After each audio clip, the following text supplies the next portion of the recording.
interested in doing that. We just have an annual budget that is over $4 million in revenue that we didn't see coming. We're going to have a dark sky down there that's going to provide millions of dollars in economic vitality. You know, these are all really positive things. And we are taking care of it, and it will be addressed, and we're waiting for your participation and response to the input of the downtown strategy. So thank you. Thank you. Next, Clayton Ford. Thank you. Oh, I would love to see downtown more vibrant. I know it's getting better, but I think one of the things that we have, you know, we're known for our signature events. We've got a lot of really great signature events. And I think there's opportunities to expand on that, to have more signature events, and maybe even make some of them more multi-day events that would bring people here and keep them here for a few days. They could stay in the hotels, shop in the stores, eat at the restaurants. I think there's definitely an opportunity there.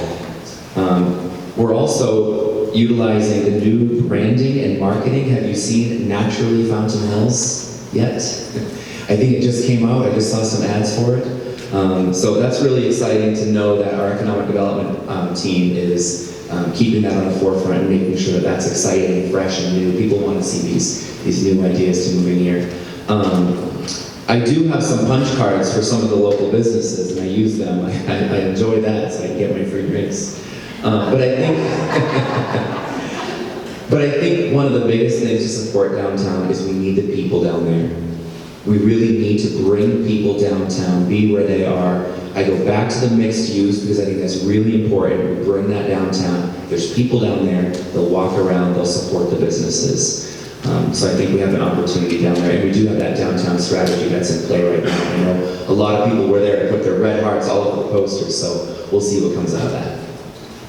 Thank you. Next, Henry Mail. I think that we have great resources available to us. I think the Chamber is a wonderful conduit to learn what's going on, and they know how the businesses feel and things like that. And we need to use them and listen to them, listen to the Development Council. The beautification of downtown is working. There is a vibrancy if you walk down the avenue right now, and it's fun to see. I think one of the things, having been in business all these years, that I realized that we have vacant plots, and you want to fill those, but we need to fill the vacant storefronts first, because success breeds success.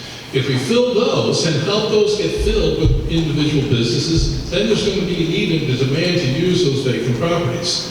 And when that time comes, we can examine what they should be used, whether it be high density usage, multiple usage, whatever.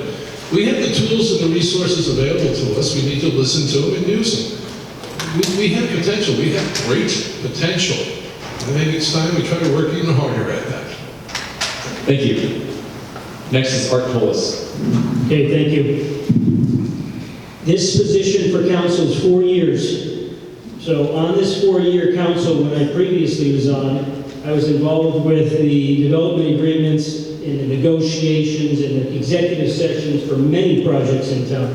Darrow Canyon, Copperwood, the hospital, the 24/7 hospital, the pillar development downtown, working with Shea Connolly to make sure that the development that they had and lots of challenges actually came to fruition. So my goal and why I'm actually running again is because I know how important it is that we develop this community and we build this sales tax revenues in order to solve the issues of the infrastructure and the roads and the needs. It takes a lot of sales tax revenues. It takes a lot of state shared revenues to turn the needle. But we need to create the environment for success. And that's taking care of the main arteries, the downtown roads, the vibrancy, of course working with the Chamber, Betsy Lavoie and the Chamber of Commerce and their team are absolutely killing it in regards to what they're doing and helping businesses locally. So we also have to have a relationship that we want to grow and we want to work with developers. And I think John Wesley and the Development Services Department and their whole team, I'm glad to see that our inspector has been granted a new inspector for his department with the budget that was just passed Tuesday night. So the P&Z, when a developer comes,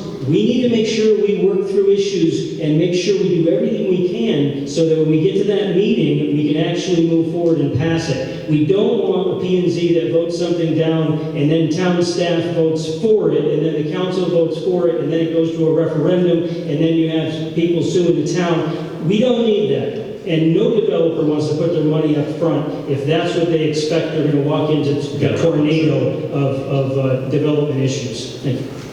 Thank you. Moving on to our next question, question number 4. Fountain Lake is an important component of our town's infrastructure and serves as a reservoir that holds 100 million gallons of recycled water produced by the sanitary district. The current lake liner was installed in the year 2000 and has a life expectancy of 20 to 30 years. Current estimates show that the replacement is expected to cost 15 to 18 million, and the town has set aside $5 million for this project. How would you address this critical project, and how would you fund it? Councilmember McMahon. We've been talking about the lake liner for the last few years, and we're aware that we had a test done. We were told that while it's eventually going to need to be repaired, it's in pretty good shape. So we're like on a hope and a prayer right now, and hoping that we won't have to address this in a few years, because it is going to be a lot of money. It is our iconic fountain and lake, and we do have to do something about it. This year we added $1 billion to the lake liner fund. I'm hoping that our continuing on council that we will be able to do the same. But you know, it is a lot of money. I don't want to say the BOND word, but you know, if we don't have the money in the budget at the time, and just before it needs to be repaired, then that's something we may need to consider. Hopefully not. Hopefully we'll be able to plan far enough in advance to have the majority of that money, if not all of it. Thank you. Thank you. Next, Matthew Corrigan. I think as far as the Fountain Hills Lake, the warranty is just about up. So we're 2025, we're close to that. We just did a 2025 budget on Tuesday. And I really do think we need, my focus, one of my key focuses is infrastructure. Roads, streets, curbing, sidewalks, and so on. We have to keep in mind that we need to set aside enough reserves to repair that lake liner. We need to hold that money in reserve for specific projects and do more of that.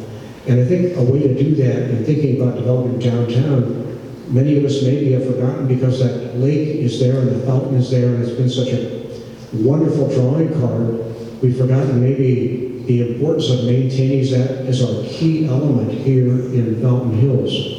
And so it should be a key priority in the future. We could, it's projected that we could do partial failure remittance by taking a certain portion of the liner and repairing that as a certain portions fail. That's probably a good foresight. But again, reserves is the key. It's very, very expensive to replace the entire liner. We're all concerned about it, but I think we need it needs to go more than concern.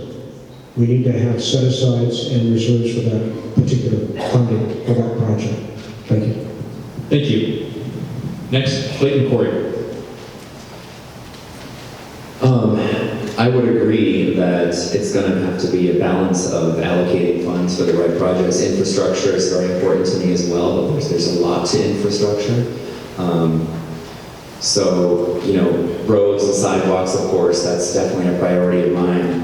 But like Matthew mentioned, that's our signature trademark. That's what everybody comes here for. So I think we need to make sure that we are always thinking about keeping that thing alive. If the fountain wasn't going off, then there would be a domino effect. So we've got to keep that going. But gosh, 18 million, that's pretty expensive.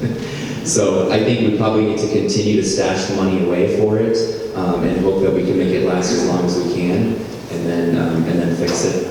But that's where that balance is. If we need to put funds towards the lake liner, we do. And then if we need to have a solution to fix some of the streets, then maybe that's at that point that's a bond or something. So we will have to talk about different options.